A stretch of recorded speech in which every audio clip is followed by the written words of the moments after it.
and welcome to Superintendent's Corner. Today we have a special guest, and we are at Custer Baker Intermediate School. The special guest is Mrs. Moran. In the past, she came on the show and talked a little bit about things at Webb Elementary, and she was a spider. She's now crossed over. She's now a Cub again, and she's going to talk a little about what's happening at CBIS. So welcome, Mrs. Moran. Thank you. So you got a couple weeks into school. What are some big ahas that you've noticed? Well, they're kids with bigger bodies, but they have the same needs of all our kids that were at Webb Elementary. Just let me say, once a spider, always a spider. So still a spider, still an owl, but always a Cub as well. Okay. So when you think about leading this building, a lot more kids, obviously, than back at Webb. What are some early initiatives you're hoping to instill and bring to Custer Baker to give it identity and that feel that you had at your elementary schools? Well, one of the initiatives is really just kind of reinvigorating our student council up and coming months, and making sure that kids get involved, have a purpose, and have ownership in this big building that we call the Den now, because Cubs live in the Den.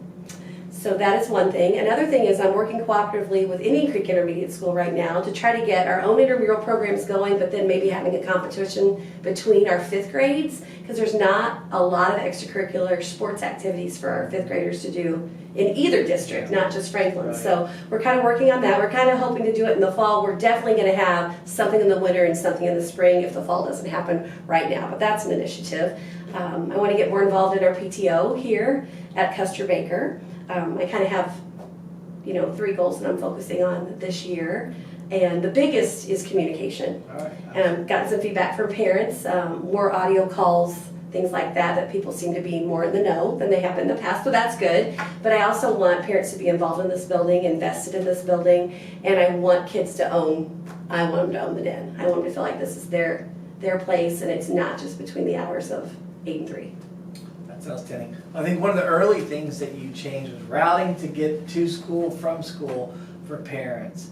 I think it's gone really well, but talk about the decision to change that and the cultural impact that it had on your school today. All right. So I really took the lead from our safety director, Jeff Sewell, and the Franklin Police Department and the Johnson County Sheriff's Department. They've kind of looked at those traffic patterns for years, and it's kind of been suggested that something be done here for a number of years.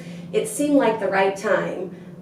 New person at the helm, make a change now. Okay. They could be mad at me early, maybe. That's right. But we've gotten a lot of good feedback from parents that things are just smoother than they've been. Yeah.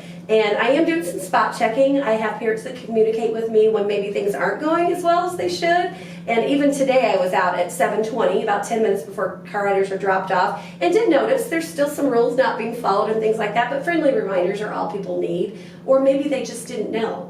Even though we're a couple weeks into school, it might be the first time someone ever dropped their student off in the morning. So just some friendly reminders, and it's all for the safety of kids.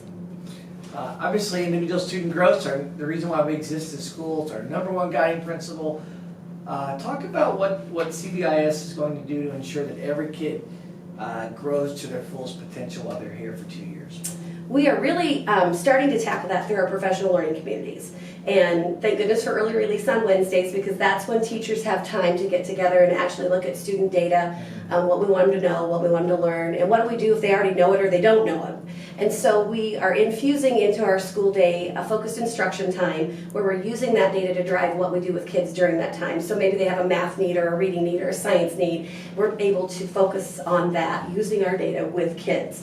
Another thing that we're going to start doing is start tracking our data a little bit more, especially from an individual student standpoint. Most of our elementary kids are coming into Custer Baker with a data binder background. They've been having conferences with teachers about their own data, and then it kind of just stopped at this level. So we're going to initiate it, I guess, slowly, but one of the things we're going to do before the end of the first 9 weeks is have a sticker placed inside the agenda of our students where they're starting to track their NWA scores, and then we hope to lead into binders by next year and conferencing with students.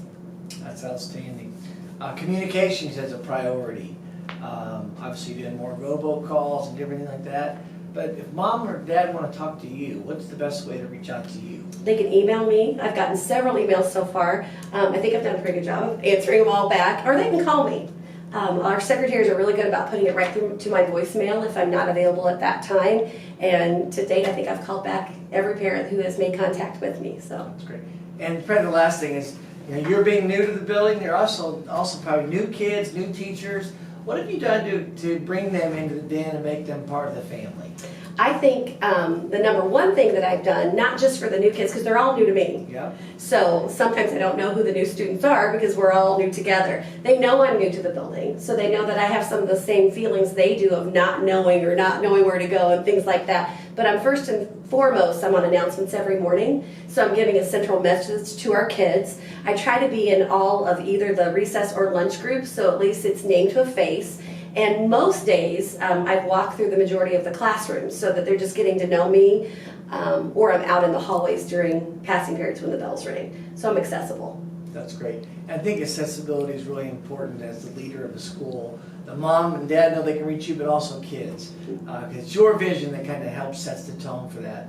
And one of the things that we've heard all along is like, what is CBIS? So when you think about being here at CBIS, what will it become under your leadership? I think the kids are going to drive that. Starting to have a lot of conversations with students and teachers who are sponsoring some of those student activities. What do we want to be known for? I don't know that we can answer that today, but hopefully we can answer that in the near future so that when you spend 2 years at Custer Baker, this is what you did, this is what you accomplished, and this is what you were part of. So that's kind of my vision, what I hope to accomplish. Well, it sounds very exciting. We'll be excited to see what happens out of that. So parents, if you want to reach out to Mrs. Moran, make sure you give her a phone call. You can find her address and phone number on our website, or just stop in and see her. I'm sure she'll give you a tour. I know there's been a different feel to the building, just some things that they've done to make some small changes from traffic to also different procedures. So she'd love to share those with you. If you want to learn more about any of our schools, please reach out to all of us. That's what the Superintendent Corner is all about, is to learn about our schools, to hear about our guiding principles, and to see a little bit of a snapshot of what really takes place inside of our schools. So Mrs. Moran, good luck. We'll look forward to checking back throughout the journey and see where we go. And I guarantee she'll be here more than this year. So it'll be great to see the experiences that grow from Mrs. Moran's leadership. Thanks for watching Superintendent's Corner, everyone. Thank you.